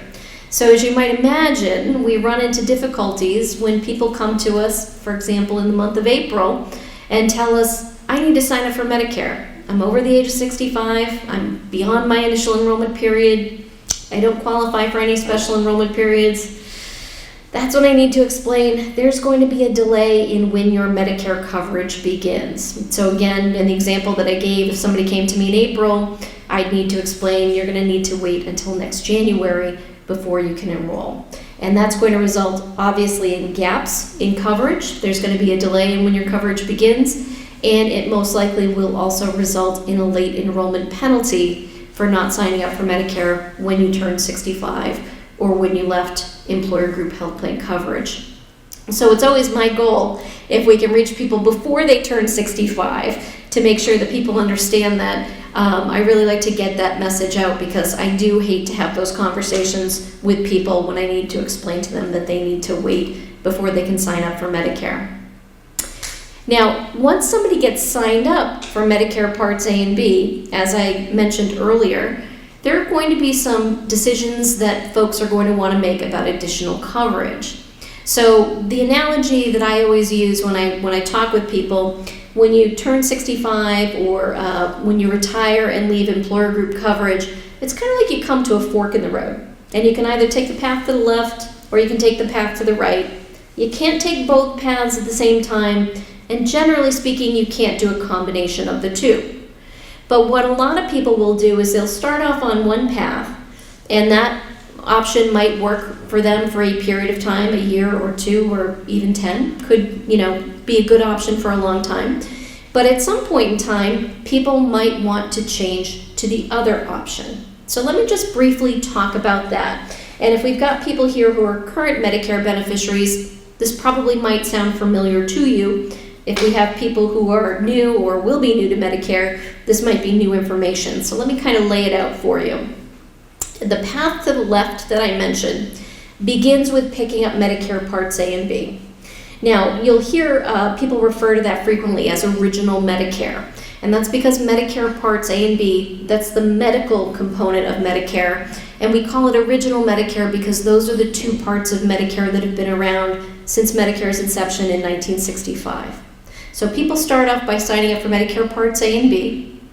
And then the next thing that I encourage people to consider, kind of step 2 if you will, I encourage people to consider picking up Medicare Part D, which is the prescription drug coverage. So when we talk about A and B, we're talking about medical services. A good rule of thumb, and this isn't complete, but for what we're doing tonight, it's a fine explanation. think of Part A as covering inpatient services, and think of Part B as covering outpatient services. So those two components are medical, and so you have the option to add on the third part, which is Medicare Part D, which is prescription drug coverage. And Medicare Part D is actually the newest part of Medicare. That actually went into effect or was implemented in 2006. So that's the baby of the Medicare world. So some people will take Medicare Parts A and B. They'll add a Medicare Part D drug plan along with that. And then to kind of round out their options, the third step would be you might want to consider picking up a Medigap, also known as a Medicare supplement plan. And Medigap plans are designed to do exactly what they say. They fill in the gaps where Medicare Parts A and B don't cover particular medical services at 100%. So the Medigap plans can help to fill in the deductibles associated with Medicare Parts A and B, and it can also pay the 20% coinsurance on the Medicare Part B side of things. So Medigap plans help with the deductibles and your other out-of-pocket cost sharing. So there are many people who like that option over on the left. Again, A and B, pick up a Part D drug plan, add a Medigap plan, that could serve you well. But kind of to explain why people make decisions one way or another about what they do, Medigap plans have high monthly premiums, or higher monthly premiums. And so some people choose not to go that route because the premiums are higher. But to kind of offset the premiums, the reason why other people do go with a Medigap plan is while they have a higher premium, there typically are lower out-of-pocket costs associated with it. So we call that your cost sharing. The money that you pay out for benefits and services is cost sharing, and while the premium on the Medigap policies are high, the cost sharing actually tends to be lower. So Medigap plans can be a great option for people who use a lot of benefits and services. So for people who might not be in great health, people who use a lot of outpatient services, you may have a lot of doctor's appointments, other outpatient services like physical therapy, occupational therapy, things of that nature. You may decide that paying the higher premium actually makes sense because you've got less cost sharing other than that monthly premium. So some people will choose to kind of go that route, and that might make sense. But the other option that people have, kind of the path to the right that I mentioned, is some people instead will go with a Medicare Advantage plan. And Medicare Advantage plans are insurance plans that are offered by private insurance companies. And with Medicare Advantage plans, you typically will find that they are HMOs or PPOs. And you might be familiar with those terms, but if you're not, I'll explain just a little bit. HMOs are health maintenance organizations. And these are plans where the insurance company contracts with a specific network of providers. And with an HMO, you can only use providers that are contracted or in network unless you've got prior authorization or it's an emergency situation. So it's not that HMOs are necessarily bad options. There are a lot of good plans out there. But before you enroll in a plan, my recommendation would be make sure that all of your providers take that plan, because you can make a very bad decision if you sign up for an HMO without first checking to see if your providers are contracted, because if they're not contracted, that's not going to be a great plan option for you. So again, HMOs can be good, but you are restricted to a particular network of providers. So if you're looking for a little bit more flexibility, you might instead choose to go with a PPO. And a PPO is a preferred provider organization. A little bit more flexibility than an HMO. With a PPO, there is, again, a contracted network of providers. And I would always recommend to people, go to a provider that's in network wherever possible, because that will probably save you money. But with a PPO, you can go out of network, and there are no referrals, like with an HMO. Typically, you'll find there are referrals with an HMO, but that's not the case with a PPO. But in a PPO, if you go in network, probably will cost you less. You do have the flexibility to go out of network, but it most likely will cost you more than if you stay with an in-network provider. So PPOs are a good option. If you start doing your research and you can't find an HMO that covers all of your providers, PPO could be a good option. PPO can also be a good option if you spend part of your time here, if your primary residence is here in Shrewsbury, but if you spend time, let's say for example, if you head south for the winter, PPO will give you more flexibility because you may find plans that include networks of doctors here in Massachusetts, and then let's say you head to Florida, you could find that there are doctors there that are covered as well. So PPO is going to give you more flexibility. Now, I will mention that there is a third type of Medicare Advantage plans, and they're relatively new to Massachusetts. They just appeared last year, and they are MSAs. MSA stands for Medicare Medical Savings Accounts. And if you're familiar with high deductible health plans, you'll know exactly how the MSAs work. And if you're looking for more information, I'd be happy to talk about it later. They really haven't taken off yet. They're really kind of still in their infancy stage. But if you're kind of, again, familiar with the concept and how it works, that is something that you could consider as well. So with the Medicare Advantage plans, the first thing that I like to explain to people, although it seems like this isn't first because I've already talked a lot about Medicare Advantage plans, but the first thing that I always like to tell people is there's a common misperception out there about Medicare Advantage plans. And that is, a lot of people think of Medicare Advantage plans as a replacement for Medicare Parts A and B. And I want to clear that up.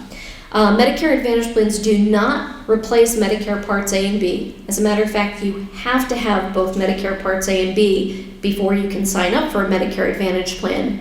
So rather than thinking about it as a replacement, what I tell people is when you join a Medicare Advantage plan, Medicare's still there, but it's kind of in the back seat. Your Medicare Advantage plan, that's what's in the driver's seat. They're the ones that are going to take care of your needs. Your providers are going to send the claims to the insurance company rather than sending them to Medicare. So it's going to be the insurance company that says, yes, this is a covered benefit. Yep, this is how much we owe. This is how much the member owes. They take care of managing the claims. The claims do not go to Medicare at the federal level. So you have to have A and B before you can sign up for a Medicare Advantage plan. But again, your plan is really the entity that's managing all of your claims. Now, one reason why many people like to go with Medicare Advantage plans is Medicare Advantage plans, for the most part, offer your medical benefits and your prescription benefits all together in one. So some people really like the convenience of having one company and one insurance card that you keep in your wallet that you use for your medical and your prescription benefits. The other reason why some people like Medicare Advantage plans is the premiums can be very low. As a matter of fact, the premiums can be as low as $0 a month, and that can be attractive to a lot of people. But let me explain how it works. So with the Medicare Advantage plans, you don't have the Part A and the Part B deductibles like you do with original Medicare. With Medicare Advantage plans, the way that it works is typically whenever you use a particular benefit or service, you're going to pay either a copay or coinsurance. Copay is a set dollar amount. For example, you might pay $15 or $20 when you go to see your primary care doctor. You might pay $35 to $50 to see a specialist. So whenever you use a benefit or service, you're going to pay a copay. Coinsurance, on the other hand, is a percentage. So there are some benefits where you're not paying a specific amount, but rather a percentage. For example, you'll see that a lot of Medicare Advantage plans have coinsurance for durable medical equipment, or DME. So if you need a wheelchair, walker, or something like that, with Medicare Advantage plans, you might find that your coinsurance is 15 or 20%. So that's the way that that works. Now, with the Medicare Advantage plans, again, kind of one of the positive things about the Medicare Advantage plans is every plan has a cap. It's called the out-of-pocket maximum. And in any particular calendar year, there is a limit on how much you're going to pay out of pocket for your medical expenses. And what I mean by that is when you enroll, or January 1st, whichever occurs first, your plan is going to keep track of what you're paying out of pocket. They're going to count up all those copays, all the coinsurance, and if you're having a really bad year, at some point you might hit that out-of-pocket maximum. And if that happens, the insurance company is going to send you a letter, and it's going to say something like, "Dear Kay, we're sorry you're having such a lousy year. You've hit your out-of-pocket maximum." So at this point in time, from now through the end of the calendar year, December 31st, you're not going to pay any more for your medical expenses. You will still pay a premium if you've got a premium. You will pay copays for your prescription medications, but we've got you covered for the medical. So it's really nice that you have that cap. You know in advance what your potential liability could be for your medical expenses. There is no out-of-pocket maximum on original Medicare. So that's kind of one of the things that the Medicare Advantage plans do that's really, really nice. So just to kind of recap with the Medicare Advantage plans, you have to have Medicare Parts A and B in order to enroll in a Medicare Advantage plan. One thing I forgot to mention is with the Medicare Advantage plans, if you sign up for an HMO or a PPO, you're going to get your prescription drug coverage through the same plan. You can't go with a Medicare Advantage plan for medical and then go pick up a separate drug plan. It doesn't work that way. If you're going to go with a Medicare Advantage plan and you need the prescription drug coverage, you're going to get it right through the same plan, same company. The exception is the MSAs. That's a little bit different. Again, not seeing a whole lot of action in the MSAs yet. Typically see people going more for the HMOs or the PPOs. And then the other thing that I wanted to mention with Medicare Advantage plans, I have some people who really panic about, making this decision. And I have some people who say, I want to take both options. I want a Medigap plan and a Part D plan, and I want a Medicare Advantage plan. I want to make sure all my bases are covered. Well, you can't do that. If you're in a Medicare Advantage plan and you want to pick up a Medigap plan, you're not able to do so. It's one or the other. I actually did see a weird case where somebody was in a Medigap plan and picked up a Medicare Advantage plan, and it was a disaster because both insurance companies said, we're not responsible for the claims for this, the other company is. And the way that the Medicare laws are written, they were right. It was the member or the beneficiary that was responsible. She was liable for all the claims because she kind of crossed both of them out by having both of them. So you can't have both plans at the same time. You can't have a Medigap plan and a Medicare Advantage plan. But what you can do, as I mentioned, you might start off on a Medicare Advantage plan. And as I said, that could serve you well for a number of years. But at some point in time, you might say, geez, this isn't working as well for me anymore. With a Medicare Advantage plan, you can find a plan with a low premium. When you're younger, healthier, not going to the doctor, you're not paying a lot of copays, that can serve you well for a long period of time for some people. But at some point, as you get older, as your healthcare needs change, you might feel like, geez, I'm going to the doctor a lot. I'm having a lot of tests done. God forbid you have a major, diagnosis like cancer or something like that. You're going in the hospital, you're going to have chemo, you're going to have radiation. You can kind of see those copays adding up if you stay with a Medicare Advantage plan. So at some point in time, you might say, I'm going to shift to the Medigap plan because I'm willing to pay the higher premium to have fewer out-of-pocket costs. And that's something that you can do, but what I want to mention is you can only do that at certain times of the year. And that brings me to something that is coming up very, very quickly. And that opportunity to make changes like that occurs every year in the fall during what's known as the annual, it's actually known as the annual election period, but I bet you're all more familiar with the term annual open enrollment period, or OAP. Anybody here watch TV?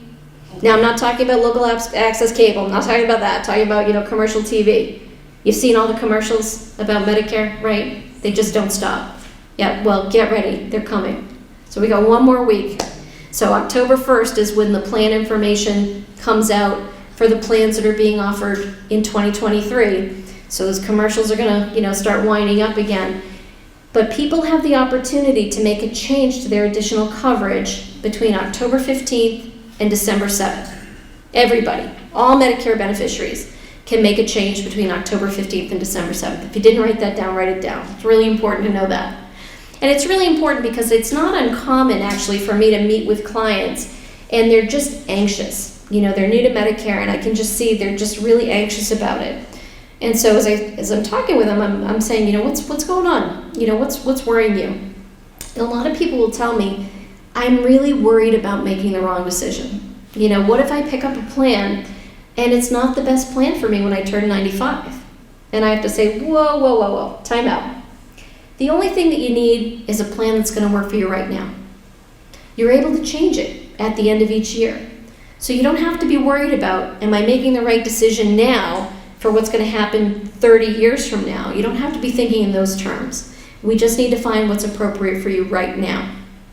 So all Medicare beneficiaries can make a change during the open enrollment period. And then some people have the ability to make changes at other times of the year. So for example, people who are in a Medicare Advantage plan, they actually get 2 open enrollment periods. They've got the open enrollment period in the fall from October 15th to December 7th, but then they have the Medicare Advantage open enrollment period, which is between January 1st and March 31st. So that means if the open enrollment period escapes you, if it gets by you, and you're in a Medicare Advantage plan, you get a second shot at it, January through March. So you're able to make a change at that time as well. There are other special enrollment opportunities for people to make changes to their coverage as well. So for example, people who qualify for assistance, people who get mass health coverage or extra help, that's a federal program to help people pay for their prescriptions. People who qualify for these programs may be able to make changes outside of the open enrollment period. So there are some people who have a little bit more flexibility. There are other special enrollment periods as well. So for example, Medicare does a quality rating for all Medicare Advantage and all Medicare Part D programs. And it's a 5-star system that they use. And as you might imagine, 5-star, that's the highest rating, 1-star is the lowest rating. We have some Medicare Advantage and Part D plans that achieve that 5-star rating. And when they do, you're able to get into one of those plans at any time of the year. So this year, 2022, we currently have one Medicare Advantage plan that has a 5-star rating. And so if somebody comes to me in the middle of the year and they're stuck, they really need to make a change, if I'm not seeing any other plays, I can always kind of lean back and rely on that 5-star quality special enrollment period. That could be an option for somebody to make a change. Next year, we're not sure exactly how that's going to go. I'm not sure if we're going to have any 5-star plans for next year. That information tends to come out the first week in October. Another example of a special enrollment period where you can make a change, if you move. So if you move from one county to another in the same state, that may be enough to qualify you for and what we call an SEP, or a special enrollment period, because you're going to have new plans available to you. But sometimes moving county to county isn't enough to qualify you for an SEP if all the same plans are there. But if you move state to state, I guarantee you that you're going to qualify for an SEP. So we all live in Massachusetts. We've all gone through New England winters. I'm sure all of us at one point or another have said, I'm ready to give this up. I'm tired of the snow and ice. I'm moving south. So if you were to pursue something like that, when you get to your new home, you're going to have a special enrollment period where you could choose a different Medicare Advantage plan or pick up a Medicare Part D plan, whatever makes the most sense to you, because, for example, you're going to find very different plan options available in Florida than what we have in Massachusetts. So there are options. So the important thing that I want you to know is if in the middle of the year, if you feel like your insurance isn't working for you, then you can contact Shine. And that's one of the reasons we're here. We're here to help people, and if you feel like, geez, I'm not right where I should be, I'll give you an example. I'm not going to tell you the company, but we've had an experience this year where we've got a particular company where the agents and brokers are very, very active. And some plans have been working hard to enroll people in a plan that the network coverage isn't so good yet. Their provider network is a little bit slim in this area. And so some people, if they're not familiar with Medicare Advantage plans and how they work, and that concept of having a network of providers that are contracted with the company, some people are signing up for the plan without realizing that there just aren't doctors in the area that take it. So we actually have been spending quite a bit of time this year, and it happens periodically, where people will call us. And remember, I talked about those commercials that you're seeing on TV? People are picking up the phone and they're being sold plans without realizing that maybe that isn't the best option. So that's one of the things that we do at Shine. We're here to help people and make sure that, if they find that they've gotten themselves in a situation that they don't want to be in, we're able to answer questions and help people to get to where they want to be. Another thing that we do as a Shine program is we do a lot of screening to determine if people are eligible for assistance. So when we meet with people, one of the questions that we ask is we ask about your income and your assets.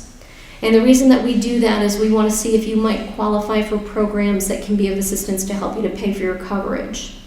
And you might actually be surprised.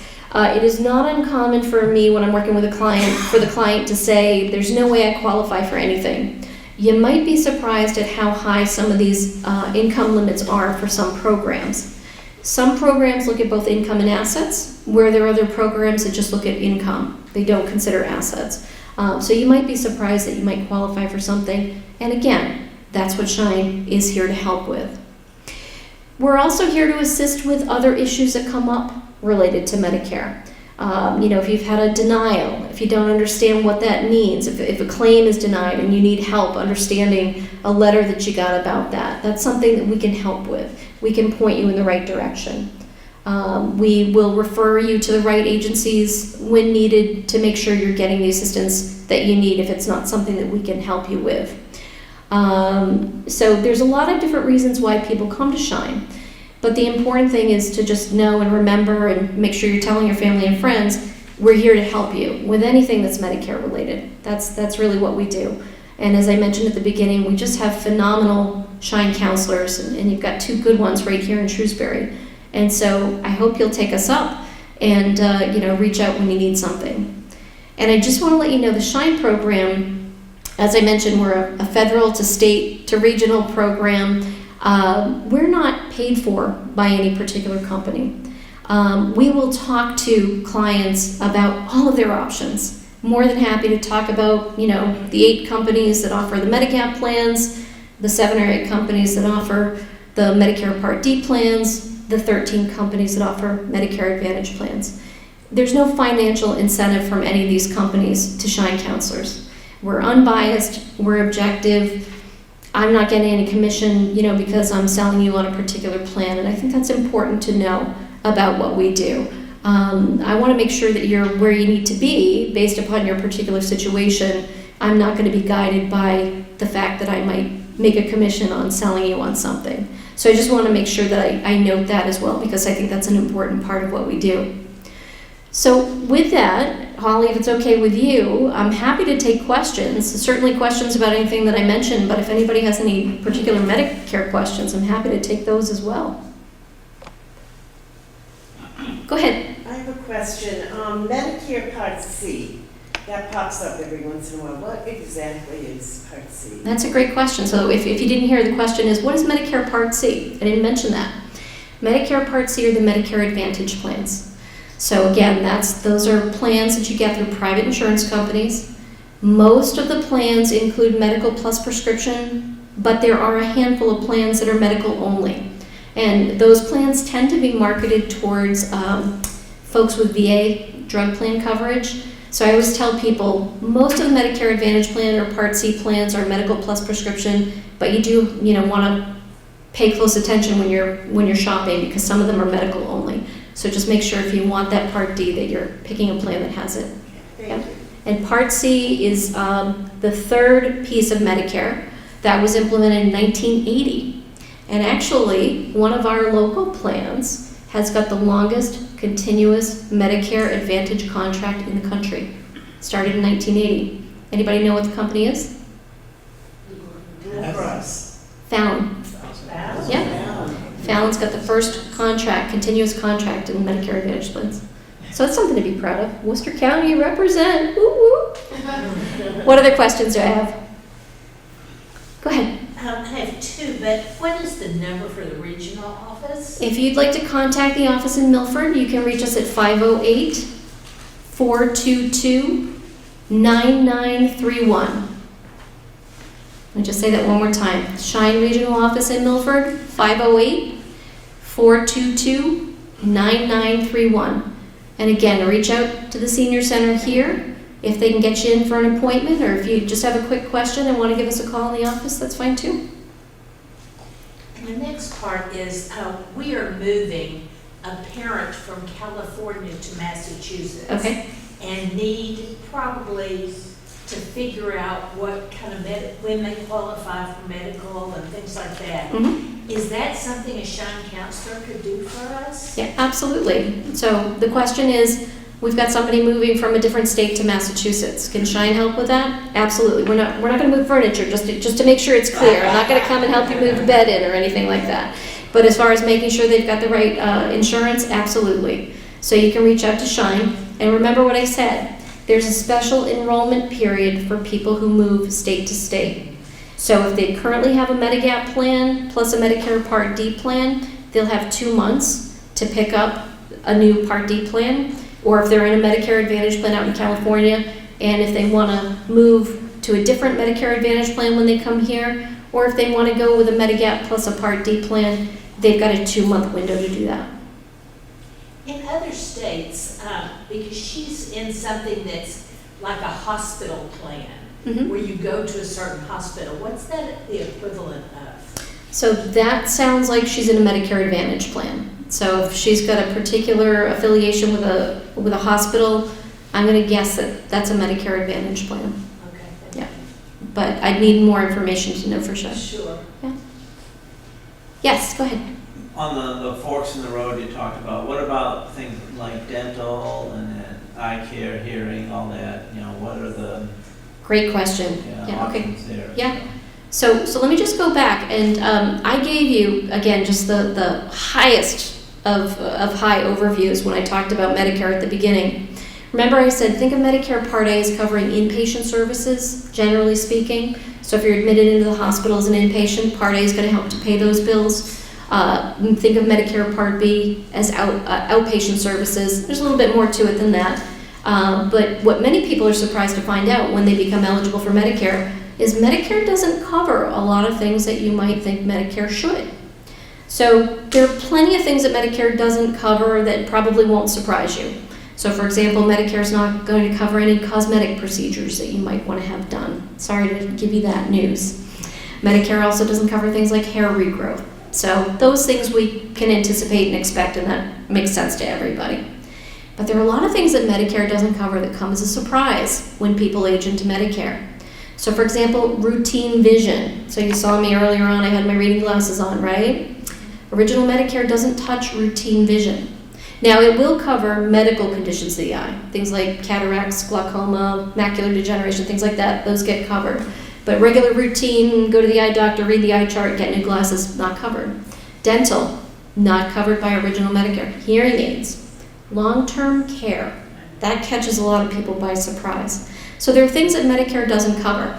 So the question is, what about what I'm going to say, the more routine things? Let's talk about vision, hearing, and dental. So if you go with a Medigap plan, many of the Medigap plans will either include a little something additional under the basic premium. For example, it's not unusual to see a Medigap plan that will include like a fitness benefit. One thing I forgot to mention, foreign travel coverage. Original Medicare is only going to cover you in the United States. So if you're on Medicare and you're thinking, about going abroad, you definitely want to be thinking about some coverage that's going to help you while you're away. So Medigap plans, many of them include the foreign travel as part of the basic benefit. While some other Medigap plans will actually sell you additional coverage. There are separate riders. So it's not unusual to see a Medigap plan that will offer, for example, a vision and hearing rider or dental coverage that you can purchase separately. So with the Medigap, you've got some things that are included, but more likely, you can purchase things as a separate rider. Now with the Medicare Advantage plans, the Medicare Advantage plans can be very rich in additional benefits. It is not uncommon at all to see Medicare Advantage plans that include routine vision, routine dental, a hearing aid benefit, fitness and weight loss is nearly universal, and foreign travel coverage is offered by a lot of plans. So depending upon what you're looking for, I always tell people, I'm not making my decision based upon those additional benefits. It's the medical and the prescription that are my number one priority. The additional benefits kind of come as an afterthought. At least that's the way I think it should be. But I can tell you, I counsel in two towns in southern Worcester County, and there's a couple of ladies that I've seen multiple years, and I kind of forget about them until I see them, and I'm like, I know who this is. But when they come, they say, I'm looking for a plan that's going to cover my gym membership so we can play tennis. And that's what's important to them. And I keep kind of trying to broach it with them and say, geez, I want to make sure that it's right for you, you know, based upon the medical and the prescription benefits. And they're like, oh, it's all about the tennis. And I'm like, all right, well, the tennis might keep them healthy, so that's a good thing. But, you know, that those things are covered, and if those are what appeal to you, you may find that Medicare Advantage plans offer you a lot of what you're looking for. Go ahead. If I have A and B right now and I'm going to be retiring, when do you start to connect with this? Fabulous question. So whether you're turning 65 and enrolling in Medicare, or you're retiring and leaving employer group coverage, I recommend that you start thinking about what you want to do, in most cases 3 months before your Medicare is going to begin. So when you're enrolling in Medicare for the first time, when you're signing up for A and B, Social Security is the agency that handles the eligibility determination and the enrollment in Medicare. And Social Security will not allow you to sign up for A and B any more than 3 months before the effective date. So you've got kind of that 3-month window where you can determine what you want to do, and when you're thinking about the additional coverage that you're looking for, you can sign up in any of those 3 months before the effective date. Now, you mentioned that you already have A and B, so you can do it, again, pretty much within that three-month window before you want it to be effective. Okay. Now, for somebody who's new to Medicare, if they haven't signed up for A and B, I always tell people 2 to 3 months before you want that Medicare to be effective, you gotta be thinking about reaching out to Social Security. Because Social Security now is telling people that it can take up to 60 days to process an enrollment request, and that's typically not what I'm seeing. But if Social Security is saying it could take them 60 days, I'm going to tell people the same thing. So I always tell people 2 to 3 months before you want that coverage to begin, you got to reach out to Social Security, because I have seen some clients who have run into trouble. I had one client who went to sign up for Medicare and realized his birthday was wrong in the Social Security system. They had to fix that before they could enroll him in Medicare. I've had 2 clients who divorced and reverted back to their maiden names and never thought to change their name in the Social Security system. They had to get the name changed before they could do their Medicare enrollment. So I always say, aim more for that 3-month window. You know, I have seen people who have needed to get, you know, in contact with Social Security and get their Medicare started because they need it next week. That is never a good position to be in. But I've had a couple of clients who got laid off and pretty much needed their coverage immediately. And those were some anxious-filled hours as I got them to where they needed to be. That's never fun. I always want you to start the process as early as you can. I want to lean more towards the 3 months so that, you know, it's a much easier process. Social Security assigns your Medicare number. You need to have your Medicare number before you can sign up for any additional coverage. So since you already have A and B, you've got your Medicare number, so you can sign up easily for any additional coverage you want in that 3-month period before you want to be effective. And I've had friends that have said to me, oh, you've got to go with my counselor or the person that helped me pick it. Are any of the people that are working counseling, if they're not through Shine or through the senior center, are any of them getting paid by a particular company to push that company? It could be. I mean, I'd want to know a little bit more about what you're talking about, but sure, you could have family or friends who say that they've worked with a broker and they might refer you to them, and that's fine. You certainly can work with a broker. The only thing I would just let you know is that we have agents and brokers. Agents tend to be employed by particular insurance companies, and that's pretty straightforward. You know, if you talk to an agent from, you know, Blue Cross or Fallon or Tufts, you know who they're working for, you know kind of what that deal is, right? Mm-hmm. With brokers, they tend to represent multiple companies. But to the best of my knowledge, there are no brokers that cover all of the companies available here in Massachusetts. So you might assume that many people are going to steer you towards the products that they're selling because that's how they're going to earn their commission. They may not be, you know, talking to you about all of your options because they don't represent all of those companies. So not to disparage anyone by any means, but you know, it's important to know, are you looking at all of your options that are out there? And if not, you might want to talk to somebody else. What else do we have for questions? Go ahead. If you're in a Medicare Advantage plan which I am, can you change from an HMO to a PPO at any time? A good question. Can you change from an HMO to a PPO at any time? For the most part, no. That's going to be a change that you're going to make at the end of the year during the annual open enrollment period, October 15th through December 7th. However, if you run into problems mid-year, you certainly can reach out to Shine and we can take a peek and see if we have any special enrollment period that I can connect to you to see if you can make a change mid-year. Thank you. All right, I think that's it. So I'm happy to stay, as the other presenters have said. We'll stay as long as you need us here, and we'll be happy to take questions. Thank you so much for your time.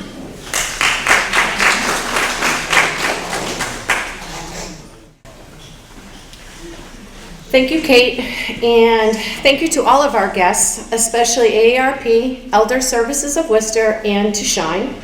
Thank you for participating in the first Think Ahead event. I hope that you all found it informative. We will be sharing this recorded event on our website as well as here at the Senior Center throughout the month of October. Before closing, I would also like to thank the Shrewsbury Nursing and Rehabilitation Center for the delicious desserts that are off to the side. And just so everybody knows, if you've never been to the Shrewsbury Senior Center before, we're open Monday through Friday, 8 to 4:30. And please remember to grab one of the yellow bags. You'll find that there's a lot of resources inside there with some great phone numbers. And please be sure to stop at any of the tables before you leave. I'm sure that they can answer any other questions, and I'm sure they have some nice giveaways for you. So thank you all very much for coming. Have a nice night.